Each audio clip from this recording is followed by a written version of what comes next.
এই পৃথিবী থাকার জায়গা নয়। কিয়ামতের সময় আল্লাহ তাআলা মালাকুল মাউতকে বলবেন, সবার রূহ কবজ করে ফেলো, সবার, কেউ থাকবে না, সবার রূহ কবজ হয়ে যাবে। আল্লাহ মালাকুল মাউতকে বলবেন, মালাকুল মাউত কি অবস্থা? বলবে সব শেষ। মাইয়াব্বা, কে বাকি?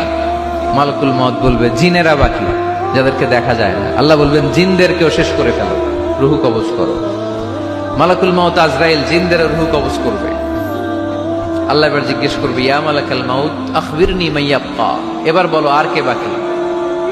মালাকুল মাউত বলবে, আল্লাহ মানুষগুলো সব শেষ, জিনগুলাও শেষ, এবার বাকি ইবলিস শয়তান, ইবলিসরেও শেষ করো, ইবলিসও শেষ।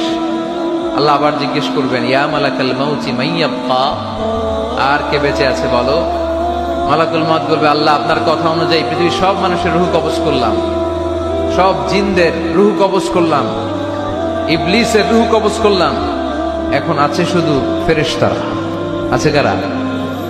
যাও ফেরেশতাদের রূহ কবজ করো, ফেরেশতাদের রূহ কবজ হয়ে যাবে। এবার আল্লাহ জিজ্ঞেস করবেন, ইয়া মালাকাল মাউত আখবিরনি মাইয়াব্বা। মালাকুল মাউত বলবে, আল্লাহ আপনার কথা মতো ধরে ধরে সব শেষ, ফেরেশতাও শেষ, 4 জন ছাড়া। কয়জন ছাড়া? জোরে বলেন, কয়জন ছাড়া? ইসরাফিল, জিব্রাইল, মিকাইল, আজরাইল। আল্লাহ এই 4 জন আমরা বাকি। আল্লাহ বলবে, যাও ইযহাব ইনতালিক ইলা জিবরিল ওয়াকবাদ রূহা, জিব্রাইলের রূহ কবজ করো। ইযহাব ইলা ইসরাফিল ওয়াকবাদ রূহা, ইসরাফিলের রূহ কবজ করো। ইযহাব ইলা মিকাইল ওয়াকবাদ রূহা, রূহ কবজ করো। ওই 3 ফেরেশতাও শেষ। এবার আল্লাহ তাআলা জিজ্ঞেস করবেন, ইয়া মালাকাল মাউত আখবিরনি মাইয়াব্বা, হে মালাকুল মাউত আর কে বাকি আছে বলো? মালাকুল মাউত বলবে, আল্লাহ আপনার কথা মতো মানুষগুলো শেষ, জিনগুলো শেষ, ইবলিস শেষ, আমার বাকি 3 ভাই ইসরাফিল, মিকাইল, জিব্রাইলও শেষ, শুধু আমি, শুধু আমি। আল্লাহ বলবেন, কেউ নাই? মালাকুল মাউত বলবে, না আল্লাহ কেউ নাই। এবার আল্লাহ তাআলা বলবেন, মালাকুল মাউত তুমি তো সবাই রে মারছো, এবার তুমি মরো, এবার তুমি মরো, তুমি মরো। শোনার সাথে সাথে মালাকুল মাউতের কাঁপুনি ছুটে যাবে, খিঁচুনি এসে যাবে ভয়ে। আল্লাহ বলবেন, কাঁপুনি দিয়ে তো লাভ নাই, কারণ কুল্লু নাফসিন যায়িকাতুল।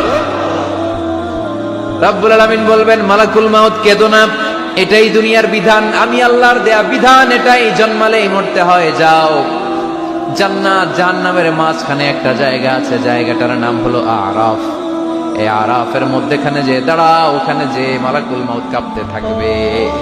মালাকুল মাউত বলবে, আল্লাহ সৃষ্টি শুরুতে যদি জানতাম, সৃষ্টি শুরুতে যদি জানতাম সবাইকে মৃত্যুদান করার পরে, রূহ কবজ করার পরে আমাকেও মরতে হবে, তাহলে এই কঠিন দায়িত্বের ব্যাপারে আপনার কাছে ক্ষমা চাইতাম।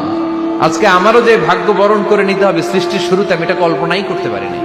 আল্লাহ বলবেন, নো টক, মুত, ইয়া মালাকাল মাউত, মর, মরে যা, মুত, মরে যাও। বলার সাথে সাথে মালাকুল মাউত এক বিকট চিৎকার হাঁকিয়ে মরে যাবে।